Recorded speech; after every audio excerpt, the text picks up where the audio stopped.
बिहार की सियासत इन दिनों जिस तरह से देख ले तो प्रधानमंत्री पर अटक गई है।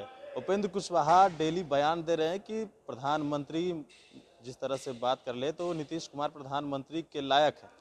यही जिस तरह से मुलाकात चल रही है लालू प्रसाद यादव और शरद यादव की, इन तमाम मुलाकातों को लेकर बिहार में सियासत काफ़ी तेज है।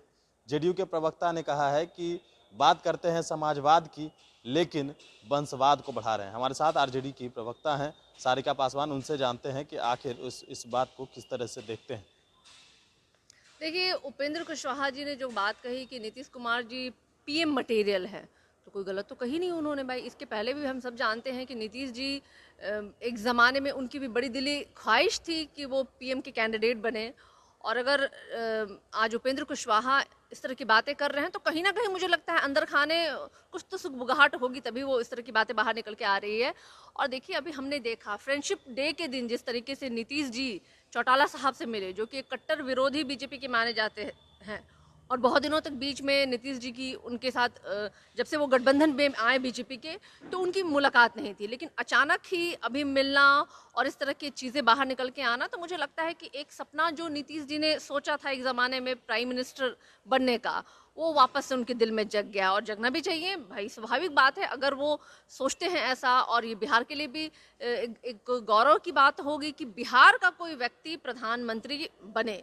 लेकिन यहाँ अभी भी एक प्रश्न उठ जाता है, लेकिन जिस तरीके से नरेंद्र मोदी ने पूरे के पूरे देश को बर्बाद कर दिया, चाहे बेरोजगारी के मामले में, चाहे जिस तरीके से हम देख रहे हैं सुरक्षा, महिला पे अत्याचार और अन्य हर मामले में, आज जो इंडिया है, वो भारत जो है वो निचले स्तर पर चला गया है। तो ये अभी वर्तमान प्रधानमंत्री नरेंद्र मोदी जी की देन है। तो वैसे ही कहीं नीतीश कुमार जी भी हम देख रहे हैं बिहार में क्या स्थिति है। नीतीश जी के राज में पिछले 15 साल, अभी तो दूसरा डेकेड हो गया है नीतीश जी को। तो अभी बिहार में जो है वो बेरोजगारी भी अभी केंद्र बना हुआ है बिहार। महिलाओं की जो प्रतिदिन बलात्कार और हत्या जैसे मामले हैं, या अन्य जो भी आप एनसीआरबी रिपोर्ट देख लीजिए, सारे चाहे लूट हो, फिरौती हो, चाहे अपहरण हो, ये सारे चरम सीमा पे बढ़े हुए। तो क्या नीतीश कुमार जी नरेंद्र मोदी जी का भी रिकॉर्ड तोड़ने वाले प्रधानमंत्री बनना चाहते हैं? तो ये संशय का विषय है। लेकिन हाँ, ये जरूर है कि जिस तरीके से उपेंद्र कुशवाहा जी का बयान है, तो अंदर खाने मुझे नहीं लगता है कि कुछ सही चल रहा है, और तभी है कि इस तरह की बातें बाहर निकल के आ रही हैं। नीरज कुमार ने बताया है कि जिस तरीके से मुलाकात हुई है लालू प्रसाद यादव और शरद यादव की, तो बात तो करते हैं समाजवाद की, लेकिन बढ़ा रहे हैं वंशवाद।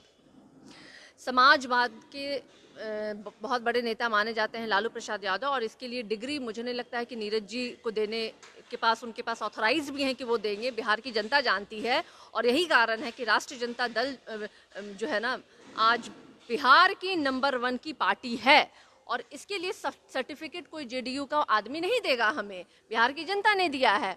और ये वंशवाद की जो परंपरा और पराकाष्ठा है, जितना इनके गठबंधन में है उतना कहीं नहीं है। आप केंद्र से लेके बिहार तक में निकाल के देख लीजिए तो आपको पता चल जाएगा। आप अपने पहले गिरबान में झांक के देखिए कि आपकी स्थिति क्या है, फिर बाद में दोषारोपण आप कहीं और लगाइए। राष्ट्रीय जनता दल जो है वो हर धर्म, हर समुदाय और हर इंसान के लिए बनी हुई पार्टी है, और यही कारण है कि आज राष्ट्रीय जनता दल जो है वो बिहार की नंबर 1 की पार्टी है।